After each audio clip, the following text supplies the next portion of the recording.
안녕하세요. 주식 유치원 야너주입니다. 5월 20일 금요일 오늘도 경제 뉴스 시작해 볼게요. 오늘 살펴볼 주요 뉴스 5가지입니다. 첫 번째, 전일 미국 증시는요, 장중 변동성을 보이다 3대 지수 모두 하락 마감했습니다. 이러한 가운데 미국 투자은행 골드만삭스는요, 미국 증시가 추가적으로 11%에서 18% 하락할 가능성이 있다는 분석을 내놓았네요. 세 번째, 오늘부터 미국 바이든 대통령이 한국을 방문하는데요.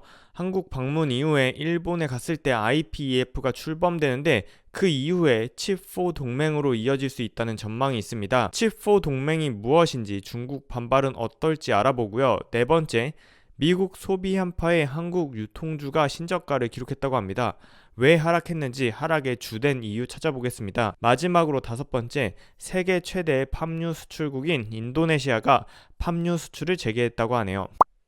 첫 번째, 어제 뉴욕 증시는요, 경기 침체 우려에 주가 하락이 지속되었다고 합니다. 19일 목요일 미국 증시는 장중 하락과 상승을 동반하는 높은 변동성 끝에 다우지수는 마이너스 0.75% 하락한 31,200포인트로, 나스닥은 0.2% 하락한 11,300포인트로, S&P 지수는 마이너스 0.58% 하락한 3,900포인트로 장을 마감했습니다. 이날 미국 증시는요, 물가 상승 압력으로 성장이 둔화될 것이라는 우려와 경제지표 부진에 하락 마감했다는 분석인데요. 먼저 5월 둘째 주 신규 실업 수당 청구 건수가 증가세를 보이면서 고용시장 회복이 다소 약해지는 거 아니냐는 분석이 나왔습니다.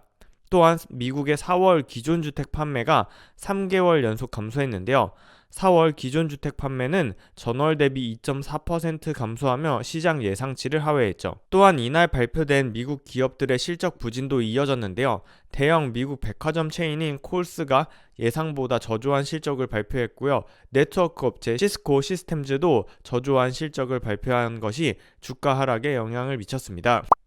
이러한 가운데 골드만삭스가요, 미국 증시가 추가적으로 11%에서 18% 하락할 수 있다는 분석을 내놓았는데요. 19일 글로벌 투자은행인 골드만삭스의 데이비드 코스틴 미국 주식 전략가가 이야기한 분석입니다. 그는 제2차 세계대전 이후에 12번의 경기 침체를 거치면서 S&P 500 지수가 고점에서 저점까지 중간값을 기준으로 24% 정도 위축이 됐었는데 2022년 1월의 고점이 4,800이기 때문에 여기에서 24% 하락한다면 S&P 지수는 3,650포인트 선이라 현재 수준보다 11% 더 하락할 수 있다고 분석을 한 거죠. 또한 그는 만약 30% 하락한다고 본다면 S&P 지수는 3,360포인트까지 내려갈 수 있는데 이는 현재 수준보다 18% 정도 더 하락하게 되는 거라고 예상했습니다. 그는 향후 2년 동안 경기 침체가 발생할 가능성을 35%로 예상했는데요. 만약에 경기 침체가 발생한다면 주가가 더 크게 하락할 수 있는 시그널이라고 분석했죠. 또한 경기 침체 후에도 시장은 계속 하락했는데 경기 침체가 끝난 후에는 8개월 동안, 경기 침체가 시작되기 전에는 고점을 찍은 후 30개월 동안 하락했었다고 과거 사례를 분석하면서 암울한 전망을 내놨습니다. 세 번째 뉴스입니다. 오늘부터 3일 동안 미국 바이든 대통령이 방한을 하는데요.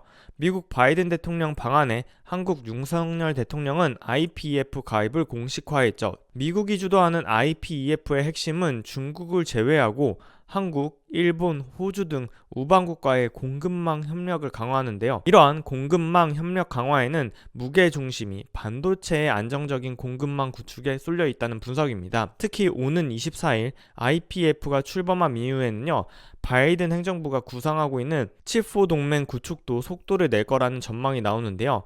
미국 정부는 지난 3월에 한국, 일본, 대만 정부에게 개별적으로 우리끼리 뭉치자는 칩4 동맹 결성을 제안했죠.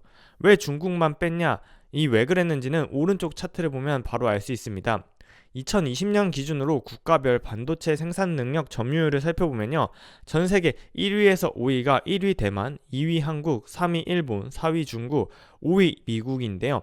이 중에서 중국만 빼고 우리 나머지 4끼리 뭉치자는 게 미국의 칩4 동맹 제안이죠. 한국 정부 입장에서는 미국이 주도하는 IPEF 가입 그리고 칩4 동맹을 마냥 거절하기만은 어렵지만 그 와중에 중국의 눈치를 보지 않을 수는 없습니다. 대통령실 관계자는요, 이번 한미 정상회담에서 치프 동맹은 논의되지 않을 것이라며 선을 그었는데요. 치프 동맹까지 논의가 될 경우 중국의 반발이 우려되기 때문입니다. 과거 중국은 우리나라가 사드를 배치하자 우리나라 기업들에게 경제 보복을 진행했었는데요. 이러한 과거 사례가 있기 때문에 한국 정부도 IPEF 가입을 할 때 중국의 눈치를 보고 있죠.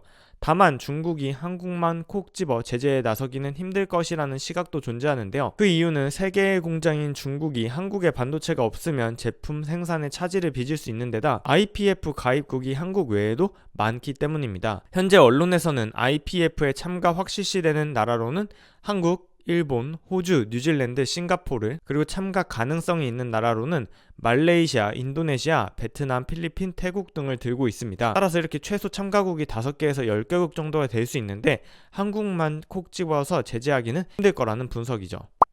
자, 네 번째 뉴스입니다. 미국발 소비 한파에 싸늘해지는 유통주라는 기사인데요. 미국의 유통 공룡이었던 타깃과 월마트가 1분기 실적 발표에서 치솟는 원자재값 부담으로 어닝쇼크 수준의 실적을 발표하자 주가가 크게 급락했죠. 전일 타깃은 무려 25% 급락했었고요. 월마트도 실적 발표 후에 10% 정도의 주가 하락이 있었습니다. 이러한 미국 기업들의 실적 쇼크는 국내 유통주에도 영향을 미쳐서요. 국내 유통주 전체적으로 주가가 하락했고 특히 이마트는 52주 신저가를 기록했다고 합니다. 박종대 하나금융투자연구원은요, 유통업체는 실적이 안 좋아지면 고정비 부담이 커지는 우려가 주가에 반영된 것이라고 분석했습니다.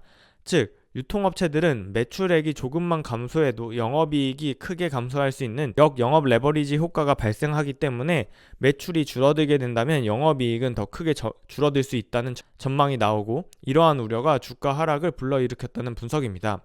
자, 다만 증권가에서는 모든 유통기업이 영업이익이 줄어드는 건 아니다라는 분석이 있는데요. FN가이드에 따르면요, 국내 유통기업의 2분기 실적 전망은요, 이마트는 2분기 영업이익이 전년 동기 대비해서 감소할 것으로 전망이 되지만 그 외에 신세계, 현대백화점, 롯데쇼핑 등은 영업이익이 전년 동기 대비해서 증가할 거라고 증권가 애널리스트들은 예상하고 있었습니다. 자, 오늘의 마지막 뉴스입니다. 인도네시아가 오는 23일부터 팜유 수출을 재개한다고 밝혔습니다. 지난달 28일 갑작스럽게 팜유 수출 금지를 선포한 지 25일 만인데요.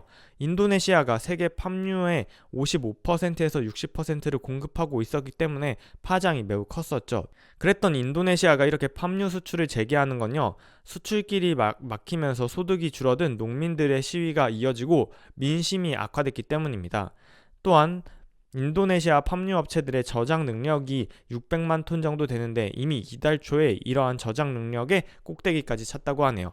또한 인도네시아의 무역 흑자의 상당 부분은 이 팜유 수출이 차지하고 있기 때문에 팜유 수출 금지가 지속될 경우 이런 무역 흑자에도 타격을 미칠 수 있다는 분석에 결국 인도네시아가 팜유 수출 금지를 푼 것으로 보입니다. 인도네시아의 팜유 수출 금지 해제로 인해서 음식료 업체들의 원가 부담이 조금은 줄어들 수 있지 않을까 기대를 해볼 수 있겠네요. 자, 늘 말씀드리지만 본 영상에서 언급한 종목의 매수 매도 추천이 아니라는 점 주의사항으로 안내드립니다. 자, 5월 20일 금요일 경제 뉴스를 통해 투자 아이디어를 찾는 오늘의 경제 뉴스는 여기까지입니다. 오늘도 야너주와 함께 공부해 주셔서 감사하고요.